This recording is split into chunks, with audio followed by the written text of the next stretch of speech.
Welcome to new TV Telugu. ఇప్పుడు AP top 10 చూద్దాం.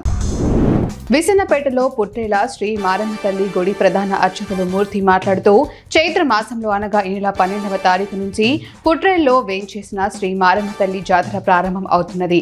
కావున భక్త మహాశయులు అందరూ అధిక సంఖ్యలో పాల్గొనవలసిందిగా కోరుచున్నాము. భక్తులకు ఎటువంటి ఆటంకం లేకుండా తగిన సదుపాయాలు ఏర్పాటు చేయనున్నామని ఆలయ ప్రధాన అర్చకులు మూర్తి తెలిపారు. పులివెందుల పట్టణంలోని మైత్రి లేఅవుట్లో విజిలెన్స్ అధికారులు సీసీ రోడ్ల నిర్మాణంలో నాణ్యతా ప్రమాణాలను పరిశీలించారు. పులివెందుల నియోజకవర్గంలో పాడా ద్వారా జరిగిన పనులలో భారీగా అవకతవకలు జరిగాయని భావించి కూటమి ప్రభుత్వం విజిలెన్స్ విచారణకు ఆదేశించింది. పులివెందుల నియోజకవర్గంలో మొత్తం 350 పనులను విజిలెన్స్ అధికారులు తనిఖీ చేయనున్నట్లు తెలుస్తోంది. నంద్యాలలో మొబైల్ వ్యాపారం ప్రారంభించడానికి ఒక మార్వాడి సిద్ధం కావడంతో నంద్యాలలోని 250 మొబైల్ దుకాణం యజమానులు ఆ మార్వాడి దుకాణం వద్దకు వెళ్లి గో బ్యాక్ అంటూ ఆందోళన చేశారు. నంద్యాలలో ఎవరైనా వ్యాపారాలు చేసుకోవచ్చు కదా అని అడిగిన ప్రశ్నకు సమాధానంగా నంద్యాలలో పుట్టి పెరిగాము, మంచి చదువులు చదివిన ఉద్యోగాలు రాకపోవడంతో చిన్న చిన్న వ్యాపారాలు చేస్తూ జీవనం గడుపుతున్నామని ఆందోళనకు దిగారు. కొయ్యలగూడెం మండల ఆరిపాటి దిబ్బలు గ్రామంలో నూతనంగా నిర్మించిన సొసైటీ పెట్రోల్ బంక్ ప్రారంభించిన పోలవరం శాసనసభ్యులు చిర్రి బాలరాజు రిబ్బన్ కట్ చేసి ప్రారంభించారు. ఈ సందర్భంగా ఆయన మాట్లాడుతూ సొసైటీ ద్వారా ఏర్పాటు చేసిన ఈ పెట్రోల్ బంకును ప్రజలు సద్వినియోగం చేసుకోవాలని సూచించారు. ఈ కార్యక్రమంలో కూటమి నాయకులు కార్యకర్తలు పాల్గొన్నారు.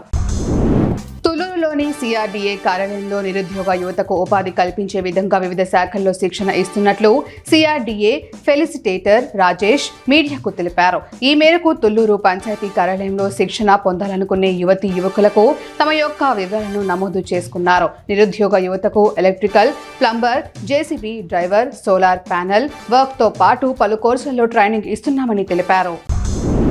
జ్యోతిరావు 199 జయంతి సందర్భంగా కదిరి ఎమ్మెల్యే కందికుంట వెంకట ప్రసాద్ పూలే విగ్రహానికి పూలమాలలు వేసి నివాళులు అర్పించారు.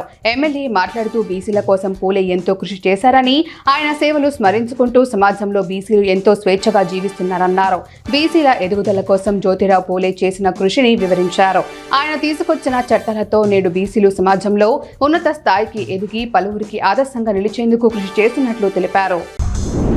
ఒంటిమిట్ట సీతారాముల కళ్యాణోత్సవం సందర్భంగా ఏర్పాటు చేసిన కొన్ని బ్యానర్లు రాజకీయ చర్చకు దారితీశాయి. మాజీ ఎమ్మెల్యే మేడా మల్లికార్జున రెడ్డి నిలువెత్తు ఫోటోతో సీఎం చంద్రబాబు నాయుడు, లోకేష్ ఫోటోలు ఉన్న బ్యానర్లు భారీగా వెలిశాయి. ఒంటిమిట్టలో టీడీపీ నాయకుల ఫోటోలు ఉన్న బ్యానర్లలో మేడా ఫోటో ప్రముఖంగా ఉండటం పొలిటికల్ సర్కిల్లో హాట్ టాపిక్ గా మారింది. బాపట్ల పట్టణంలోని పటేల్ నగర్తో పాటు అనేక ప్రాంతాల్లో కోతులు విపరీతంగా పెరిగిపోవడంతో ప్రజలు ఇళ్ల నుంచి బయటికి రావాలంటేనే భయపడుతున్న పరిస్థితి ఏర్పడిందని స్థానికులు వాపోతున్నారు. ఎక్కడ చూసినా కోతులు మయం కావడంతో రోజువారీ జీవనానికి తీవ్ర అంతరాయం కలుగుతుందని ఆవేదన వ్యక్తం చేస్తున్నారు. కోతుల బెడద నుంచి విముక్తి కల్పించాలని మున్సిపల్ కమిషనర్ను కోరుతున్నారు. గడ్డచాల గ్రామం నుంచి చిలకపూడి వెళ్లే రహదారి మరమ్మతుల కోసం తవ్వి 15 రోజులు అవుతున్నా పనులు ప్రారంభించకపోవడంతో వాహనదారులు ఆగ్రహం వ్యక్తం చేస్తున్నారు.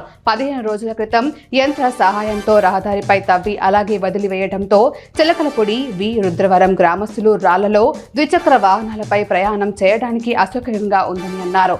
తక్షణమే అధికారులు స్పందించి రహదారికి మరమ్మతులు పూర్తి చేయాలని కోరుతున్నారు.